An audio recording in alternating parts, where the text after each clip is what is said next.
성도 여러분 반갑습니다. 10월의 마지막 날입니다. 그런 노래가 있죠. 10월의 마지막 밤.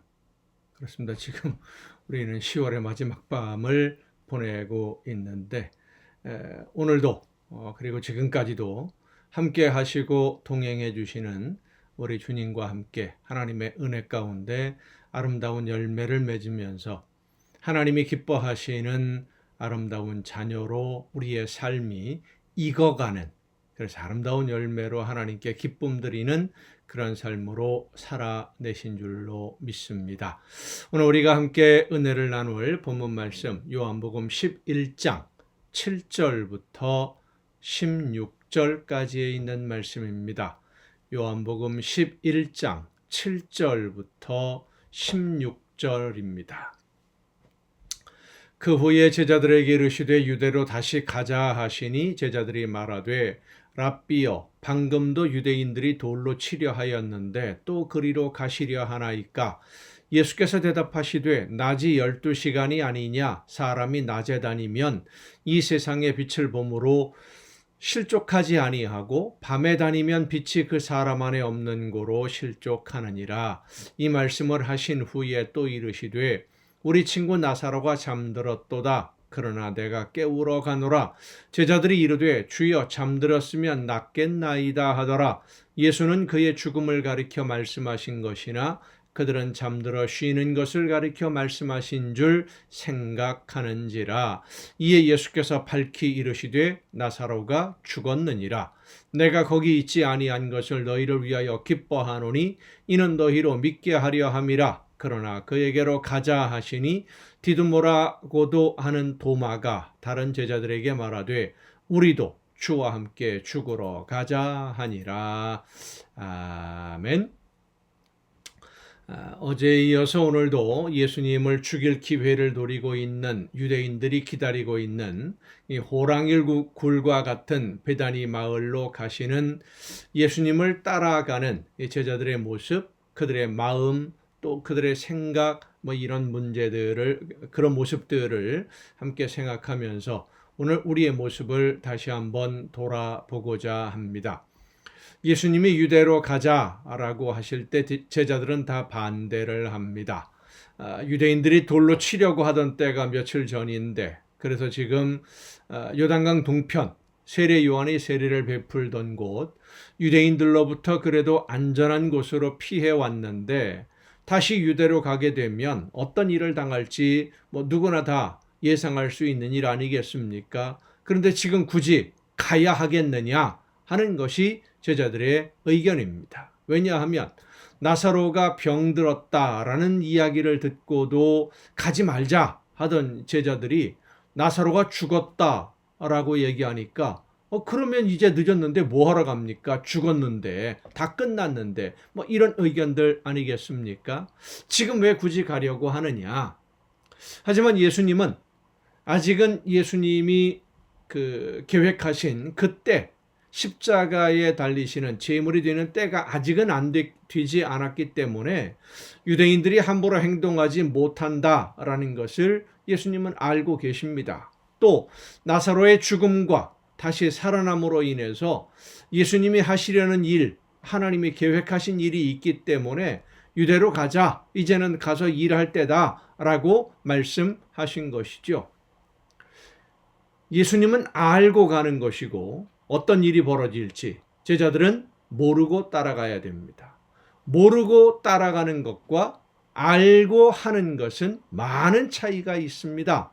제자들은 유대 지역으로 갔을 때 어떤 어려움을 만날지 그들은 안다라고 생각을 했어요. 예상이 되지 않습니까? 돌로 치려고 하던 사람들이 기다리고 있는 그곳인데, 그런데 사실은 제자들은 모르고 있었습니다. 그리고 예수님은 유대 지역으로 가서 어떤 일을 할 것인지를 분명하게 알고 계셨고 유대인들이 어떤 반응을 보일 것인지도 알고 계셨습니다.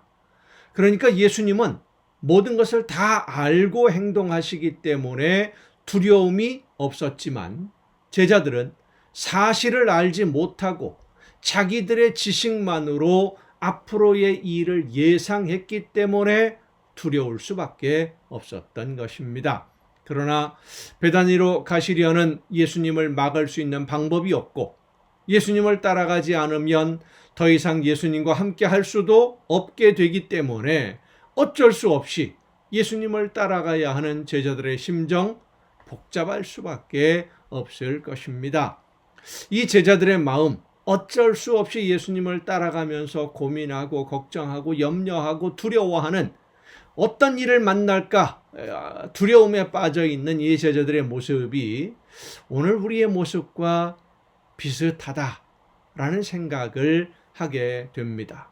우리는 우리가 알고 있는 지식과 우리가 알고 있는 지혜, 상식들을 활용해서 앞으로의 일을 예측하고 대비하고 준비하는 경우가 참 많이 있습니다. 개인적으로 본다면 개인의 건강 문제라든지 자녀들의 문제 혹은 사업의 문제, 앞으로 살아갈 일들, 해야 할 일들, 여러 가지 계획들, 이런 것들에 대해서 많은 생각을 하게 되고 또 여러 가지 계획도 세우게 됩니다. 그런데 사실 솔직히 우리들의 삶, 지금까지 살아온 삶을 돌아보면 지금까지 내가 살아온 삶 중에 내가 계획하고 예상했던 일들이 그대로 이루어진 경우는 사실 그리 많지 않습니다. 실제로는 예상했던 일들이 일어나지 않은 경우들이 많이 있어요. 그런데도 우리는 앞으로 일어날 일에 대해서 미리 걱정하고 염려하고 고민하는 일들이 참 많습니다. 우리가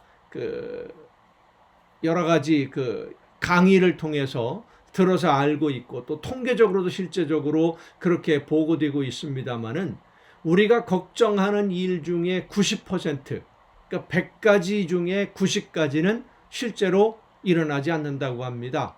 걱정하던 일 만나지 않는 거예요.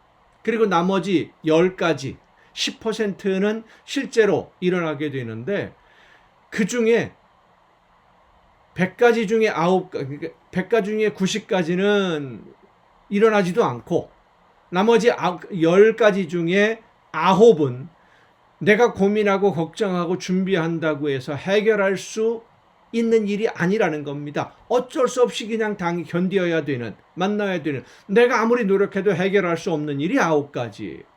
그리고 그럼 나머지 1%가 남지요. 100가지 중에 하나. 그 하나는 내가 고민하지 않아도 저절로 해결되는 일이랍니다. 그럼 걱정하고 고민할 일이 없는 거죠, 사실은. 그런데 우리는 어떻습니까? 잘 알지도 못하면서 미리부터 걱정을 하고 염려하고 고민을 합니다. 이렇게 하면 어떻게 되나, 저렇게 하면 어떻게 해야 할까, 내가 어떤 준비를 해야 될까, 어떻게 대비를 해야 될까. 대단한 결심도 합니다. 내가 앞으로 일을 위해서 이렇게 해야지, 저렇게 해야지. 본문에 나오는 도마도 예수님과 함께 죽으러 가자라고 할 정도로 대단한 결심도 합니다. 그렇지만 이 도마, 나중에 예수님이 실제로 잡힐 때, 겟세마네 동산에서 잡힐 때 도마도 도망을 가버리고 말았어요.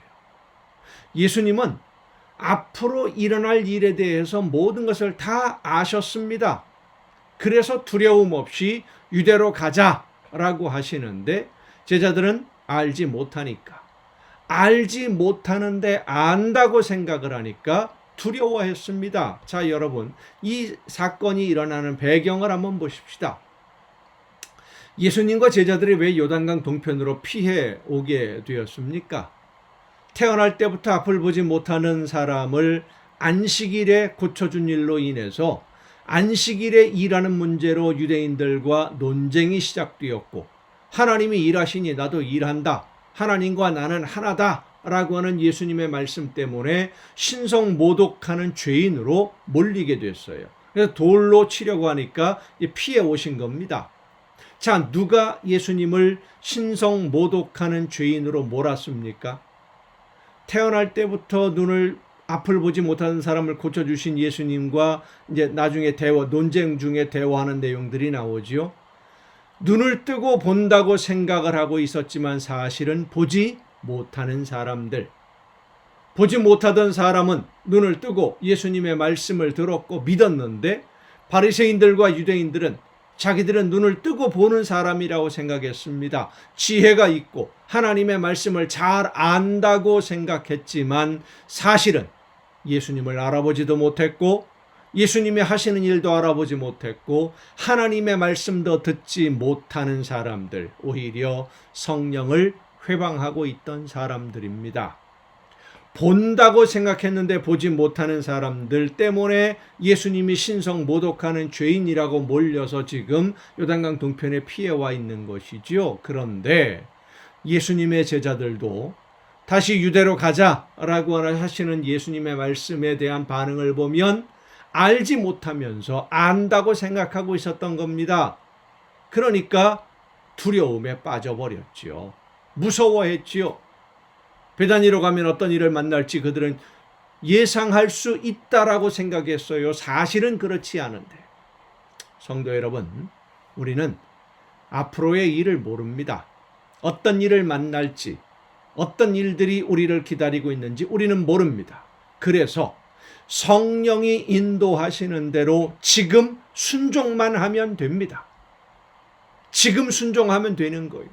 성령께서는 우리가 어떤 일을 만나게 될지 아시니까 우리의 걸음을 가장 합력해서 선한 열매를 맺는 길로 인도해 주시기 위해서 말씀해 주시고 감동을 주시고 이런 일을 해야 된다. 지금 내가 해야 될 일이 뭐다. 지금 내가 어떤 준비를 해야 된다. 말씀해 주시는 거예요. 기도해야 된다. 말씀을 더 깊이 묵상해야 된다. 하나님이 말씀하시는 음성을 들어야 된다. 말씀대로 실천해야 된다. 순종해야 된다. 알고 있는 것 지금 해야 되지 않겠느냐. 복음을 전해야 된다. 우리에게 감동을 주시는 거예요.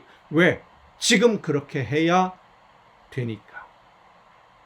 나에게 말씀해 주시고 성령께서 깨닫게 해 주시는 대로 순종하면 합력해서 선한 열매로 거두어 주시는 줄로 믿고 걱정하거나 고민하지 말고 오직 하나님이 원하시는 뜻대로만 순종함으로 아름다운 열매로 기적의 놀라운 역사를 날마다 체험하는 여러분 모두가 될 수 있기를 간절히 바랍니다. 기도하시겠습니다. 오늘도 저희들의 걸음을 인도하시며 합력해서 선한 열매 맺는 길로 이끌어 주시는 아버지 하나님, 하나님이 원하시는 뜻대로 저희들을 이끌어 가실 때에 성령의 인도하심을 따라 순종함으로써 모든 것을 하나님께 맡기고 순종함으로 합력해서 선한 열매 거두며 많은 기적의 선물로 기쁨과 감사와 행복을 누리는 우리 모두가 되게 하여 주시옵소서. 이 모든 말씀을 예수님의 이름으로 기도하옵나이다. 아멘. 여러분 오늘도 수고 많으셨습니다. 내일 또 정한 이 시간, 이 가정예배 시간에 여러분 모두 함께 다 같이 다시 만날 수 있기를 바랍니다. 내일 뵙겠습니다.